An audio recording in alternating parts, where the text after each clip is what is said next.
Frederick City. Oh, we had fire companies, all right. We had the Sun Fire Company and the Friendship Fire Company, the Union Fire Company, and the Frederick Hose Company. But their abilities and capabilities, shall we say, were somewhat in question. The history of the fire service in Frederick actually goes back to 1760, when the town fathers petitioned the Maryland Assembly for permission to conduct a lottery to raise money for the first fire engine, which they purchased in 1764.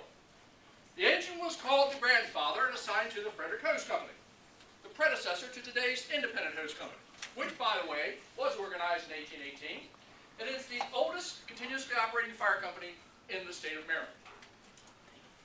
In 1838, a group of young men gathered at Dr. Max's drugstore in downtown Frederick because they felt there was more need for fire protection.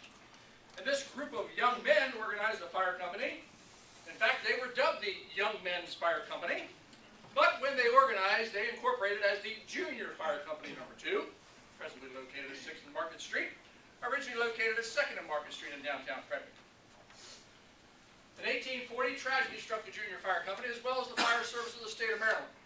One of the first recorded line-of-duty deaths occurred in Frederick when William Carleton, a founding member of the Juniors and the city solicitor, collapsed while pulling the Junior engine through downtown Frederick to fight a fire at the courthouse square. And still today, that name is the first name on the memorial in Annapolis to honor those firefighters that have killed and died in the line of duty in our state. In 1837, the fire company organized in the south end of Frederick, a growing area at the time. It was called the Washington Hose Company, but they had difficulty maintaining their membership. So much so, they went to the independents and pleaded for the independents to take them on as an auxiliary company. But the independents, being very independent, refused, and the company folded. However, in 1845, a group of people tried to reorganize the company at their quarters. At first, they called themselves the Mechanics Hose Company, but maybe they weren't very mechanical, but for whatever reason, they organized as the United Fire Company, United No. 3, located today on South Market Street. Now, when they organized, they built their firehouse in 1848 in a very swampy area of the south end of Frederick. So much so, when the building was built, the local community dubbed it the Swamp Hall. And they called the firefighters Swampers. And today, when you're in downtown Frederick, please note on top of the firehouse, you will see their mascot standing guard over downtown Frederick, Johnny Swamper. In 1858, Captain John Sin of the United went to his department and encouraged that they organize a militia. You see, there was about ready to be an occurrence in Frederick that the last time it was almost a public outcry and a riot. You see, they were about to have a public hanging and needed some assistance in maintaining peace and guarding the gallows. So the United Fire Company organized a militia known as the United Guard. Well, not to be outdone, the other companies followed suit with the Independent Riflemen and the Junior Defenders. In 1857, a fire was brewing in our nation's heartland, a fire that would eventually require the assistance of our brave volunteers. A former Missouri slave by the name of Dred Scott had lived as a free man in the state of Wisconsin and in Illinois, but when he returned to his home state of Missouri, he was once again declared a slave. He protested this all the way to the Supreme Court of the United States, where the Chief Justice, a Frederick lawyer and brother-in-law to Francis Scott Key, Chief Justice Roger Brooke Tawney, wrote what we today know as the Dred Scott decision. That essentially said he did not have the rights of the Constitution, and that the United States government did not have the authority to usurp the authority of the state of Missouri. This decision outraged an abolitionist by the name of John Brown, who eventually brought his tirade to the small town of Harper's Ferry. On October 17, 1859, the fire bell rang atop the Swamp Hall, followed by the bells of the Independents and the Juniors and the local churches, summoning the volunteers to their firehouses, not to fight a fire, but to help quell an insurrection. The fire company militia marched to the Baltimore and Ohio Railroad Station, located at Market and St. Street at that time, and boarded a train where they went to Harper's Ferry and, in fact, patrolled the streets as federal troops, the first out-of-state troops to arrive in Harper's Ferry. The United Fire Company was actually assigned to guard John Brown. He pleaded, let us go into Maryland, follow us there, which of course Captain Sin refused. But he also asked for medical attention.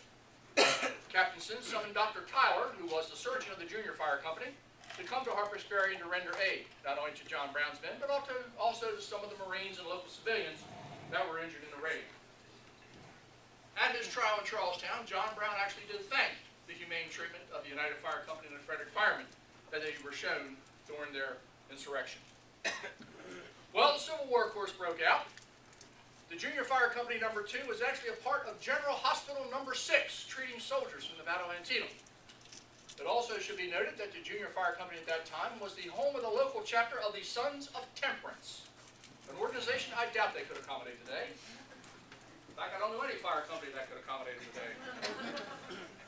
The fire companies were also used as local arsenals, and in fact, the fire company militia patrolled the streets, guarded the railroad bridges not only outside of Frederick, but also guarded the railroad bridges going into Harper's Ferry. And in fact, the Maryland Assembly paid them $250 each for their actions during the Civil War. Well, after the Civil War was over, the fire companies reorganized, and before too long we had what we call the era of the steam pumper. The Junior Fire Company was the first fire company to actually get a steam pumper. It was a Silsby engine, followed by the United Fire Company in 1878. The United purchased a beautiful engine. However, they thought it was beautiful until it arrived at the railroad station on Carroll Street. Under cover of darkness, they were going to uncover the engine, clean it up so they could parade it through the streets of Frederick the next day. But when they took the cover off, instead of a beautiful, shiny fire engine, they had this large, black, ugly monstrosity, and were so disheartened. They summoned Mr. Clapp himself to Frederick to assist. On his arrival, Mr. Clapp directed the men to pour boiling hot water and remove the protective covering of the engine, thus displaying the beautiful engine, which was paraded through the streets of downtown Frederick the next day. The engine was called the Lily of the Swamp. It is today owned by the Smithsonian Institute, and it's on display at the Fire Museum of Maryland, located just outside of Timonium. Well, not to be outdone, the Independents had to purchase a steam pumper. They purchased a LaFrance steam engine, and it was a beautiful engine. However, just a bit too heavy for the streets of Frederick. For on one of the first alarms at the gas house, the engine fell through the bridge over Carroll Creek and was totally destroyed. Well, the Independents were undaunted. Of course, if their first engine was Romeo, the second engine would be Juliet. Juliet was a fine pumping engine, pumped 2,700 feet of hose at the Frederick Fairgrounds to save the barns, and was transported 18 miles in 17 minutes to the town of Emmitsburg to fight a fire at St. Joseph's College, and actually is credited with saving what today we know as the National Fire Academy. Well, the fire service have always been a little bit of a rowdy bunch at times, and so it was in Frederick. It was reported in the Frederick paper that a battle royal broke out at a fire at the Hauser Brewery in downtown Frederick. You see, the lads did a wonderful job fighting the fire, but when the fire was out, each company wanted to claim the beer barrel mounted atop the building. The Independents won the battle, and if today you get to the Independent Hose Company, go into the back room and you will see the beer barrel proudly displayed. Ladies and gentlemen, it's always my pleasure to present this part of the leadership conference because I enjoy the history of Frederick and really have a passion for the history of the fire service. And most people just don't realize how much Frederick really has in the way of the history of the fire service, how much more it is than just fighting a fire. It truly has been a part of our community, really before we had a country. We had the fire service in Frederick, and it still is today. We are in the process, actually, of having a museum, if all goes well.